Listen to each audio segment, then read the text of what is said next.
누가복음 20장. 어느 날 예수께서 성전뜰에서 복음을 가르치시고 계실 때였다. 대제사장들과 율법교사들과 장로들이 몰려와서 예수께 따졌다. 당신은 무슨 권한으로 이런 일을 하시는 거요? 누가 당신에게 이런 권한을 주었소? 예수께서 그들에게 대답하셨다. 나도 당신들에게 한 가지를 물어보겠으니 대답해 보시오. 요한의 세례는 하늘로부터 비롯된 것이오? 아니면 사람들에게서 비롯된 것이오? 그 질문을 받고 그들은 자기들끼리 의논하면서 말했다. 만약 우리가 하늘로부터 비롯된 것이오 하고 대답하면 그런데 너희는 왜 세례 요한을 믿지 않았느냐 하고 따질 것이 분명하고 만약 우리가 사람들에게서 비롯된 것이오 하고 대답하면 이번에는 사람들이 우리를 돌로 칠 것이 분명하오. 사람들은 모두가 세례 요한을 예언자로 믿고 있으니 말이오. 그래서 결국 그들은 우리는 모릅니다 하고 예수께 대답했다. 그러자 예수께서 말씀하셨다. 그러면 나도 내가 무슨 권한으로 이런 일을 하는지 당신들에게 대답하지 않겠소. 예수께서 사람들에게 한 가지 비유를 들어 말씀하셨다. 어떤 사람이 포도원을 만든 후 농부들에게 세를 주고 오랫동안 멀리 떠나 있었습니다. 수확할 때가 되자 포도원 주인은 종을 보내어 소출을 받아오라고 했습니다. 그러나 포도원 소작인들은 그 종을 때리고 빈손으로 돌려보냈습니다. 주인은 다시 다른 종을 보냈습니다. 이번에도 소작인들은 그 종을 때리고 모욕하면서 소출을 주지 않고 돌려보냈습니다. 주인이 다시 세 번째 종을 보냈습니다. 이번에도 역시 그 종은 상처를 입고 쫓겨왔습니다. 그래서 포도원 주인이 혼자서 말했습니다. 이제 어떻게 할까? 그래, 이번에는 내 사랑하는 아들을 보내야겠다. 설마 그들도 내 아들은 존중하겠지.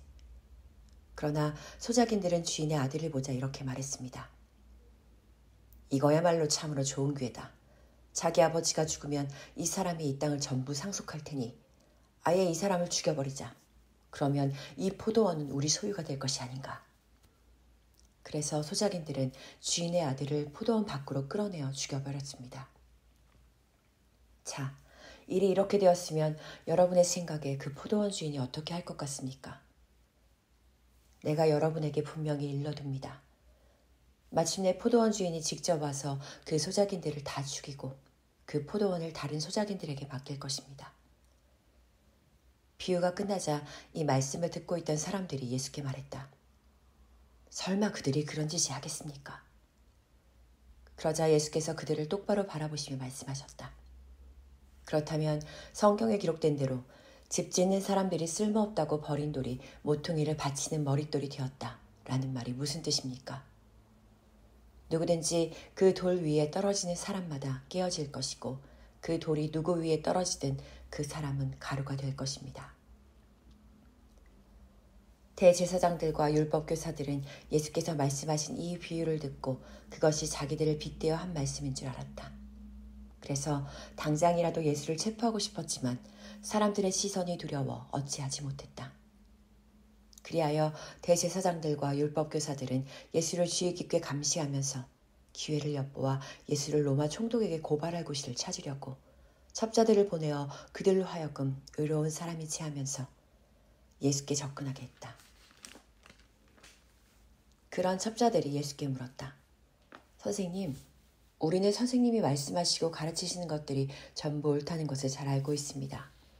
선생님께서는 어느 쪽으로든 치우치지 않으시고 오직 진리에 부합하는 하나님의 참된 도리만을 가르치시는 줄로 압니다. 그러니 저희들에게 말씀해 주십시오. 저희가 로마 황제에게 세금을 바치는 것이 옳습니까? 옳지 않습니까? 예수께서는 그들의 속셈을 꿰뚫어 보시고 이렇게 말씀하셨다. 데나리온 한 잎을 내게 보이시오. 그 돈에 누구의 초상과 이름이 새겨져 있어. 그들이 대답했다. 로마 황제의 모습이 새겨져 있습니다. 그러자 예수께서 말씀하셨다. 그러면 이렇게 하시오. 로마 황제의 것은 로마 황제에게 돌려주고 하나님의 것은 하나님께 돌려드리십시오. 이 대답을 듣고 사람들 앞에서 예수의 말씀을 책잡으려던 자들이 책 잡으려던 자들의 계획은 실패로 돌아갔고 오히려 예수의 답변에 크게 놀라고 감탄하여 입을 다물고 말았다. 부활이 없다고 주장하는 사두개파 사람들 몇 명이 예수께 와서 물었다. 선생님, 모세의 율법을 보면 만일 어떤 사람이 자식 없이 죽으면 동생이 그 형수와 결혼하여 죽은 사람의 대를 이을 자식을 낳아주어야 된다. 라고 되어 있습니다. 그런데 어느 집에 7 형제가 살고 있었습니다.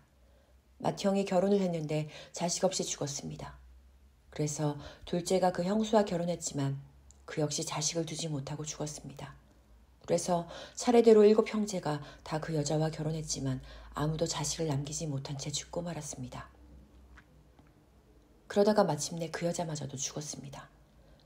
그러면 부활 때 그 여자는 누구의 아내가 되어야 합니까? 7 형제가 다 그 여자를 아내로 삼았으니 말입니다. 예수께서 그들에게 대답하셨다. 이 세상 사람들은 시집도 가고 장가도 가오. 그러나 죽었다가 다시 살아나 하늘나라에 들어갈 자격을 얻은 사람들은 시집도 가지 않고 장가도 가지 않소. 그들은 천사들과 같아져서 더 이상 죽음을 경험하지도 않소. 그들은 죽었다가 다시 살아나 새로운 생명을 얻은 부활의 자녀들이므로 곧 하나님의 자녀들이요. 옛적의 모세도 불에 타면서도 없어지지 않는 떨기나무를 언급하는 대목에서 죽은 사람들의 부활에 대해 보여주지 않았소. 그때 모세는 하나님을 아브라함의 하나님, 이삭의 하나님, 야곱의 하나님이라고 불렀소. 이처럼 하나님께서는 죽은 자들의 하나님이 아니라 살아있는 자들의 하나님이시오. 그러므로 하나님께서는 모든 자들이 다 살아있소.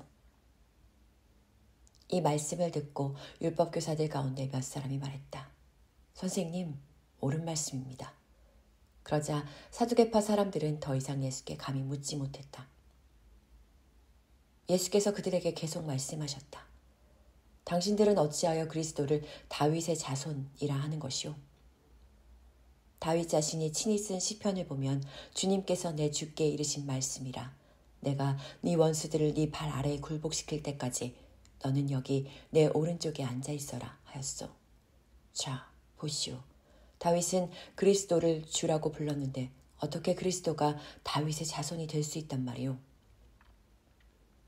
예수께서는 사람들이 듣고 있는 가운데 제자들에게 이렇게 말씀하셨다.